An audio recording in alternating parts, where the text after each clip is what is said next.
About 2,400 years ago, China's Confucius and ancient Greece's Aristotle, respectively proposed the doctrine of the mean and the middle way.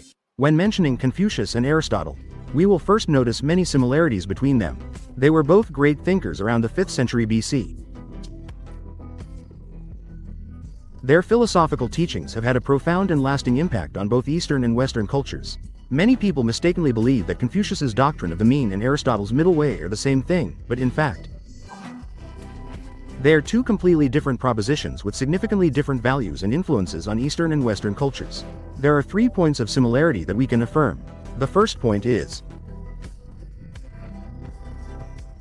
both the doctrine of the mean and the middle way were considered by Confucius and Aristotle as the highest virtue. The second point is, both the doctrine of the mean and the middle way advocate for the principle of moderation and avoiding extremes. The third point is, both the doctrine of the mean and the middle way have strongly opposed extreme compromises. Now let's look at their differences, which is also the focus of this issue. In the opening chapter of the doctrine of the mean, we can see the concept of heaven's mandate is called nature, following one's nature is called the way, cultivating oneself is called education. The doctrine of the mean advocates that human virtues are innate, and following heaven's mandate is the inherent duty and obligation of every individual. In this process of practice, what people pursue is the so-called unity of man and nature because in the Confucian view, humans themselves are a part of nature because here, heaven, is not the natural sky, but a creator with personality traits. The concept of mandate of heaven appeared as early as the Yin and Shang dynasties. The feudal rulers at that time claimed to be appointed by heaven. In order to maintain the legitimacy and righteousness of their rule, they even presented their own ideas as commands from above.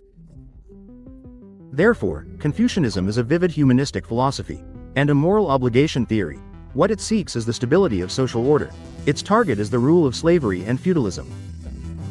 However, ancient Greek Aristotle did not consider virtue as vivid, on the contrary. He believed virtue is experiential. Humans must understand what they must and must not do, and make a moral choice in practice. This choice is based on human free will. It is also a highly autonomous human behavior.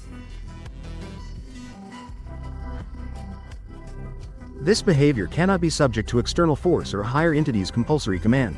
The so-called doctrine of the mean is not a mathematical average. It is not a set ethical and moral standard, but principles that each person needs to follow to achieve their own happiness. He starts from human emotions and behaviors, emphasizing making appropriate choices under the guidance of rational thinking without excessive indulgence, and not being impatient. To achieve these, it requires a high demand for human rational ability, so Aristotle in Ethics most advocates for a contemplative life, because contemplation itself is the highest happiness.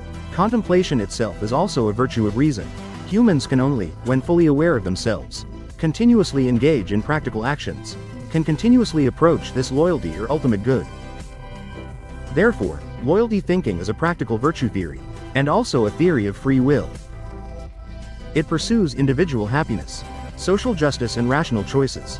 The doctrine of the mean and loyalty thinking seems similar, but in dealing with social morality and individual free will issues, they have completely different understandings. Confucius' doctrine of the mean in practice requires personal moral choices and moral cultivation, must be conducive to feudal ethics, and to the feudal patriarchal rule required by this ethics. To maintain the stability of the entire society, Aristotle's loyalty in practice, respecting individual freedom of choice, based on rational thinking, seeking the principles of social justice. This is also one of the theoretical foundations for the establishment of the rule of law and democratic society in the West. The different development directions of these two ethical thoughts, resulting in people influenced by Eastern and Western cultures, in terms of values and ways of thinking, have completely different ideas. Chinese culture is society-oriented. It advocates collectivism, promotes common ideas, as well as long-standing moral norms. The emphasis on the collective far exceeds that of the individual.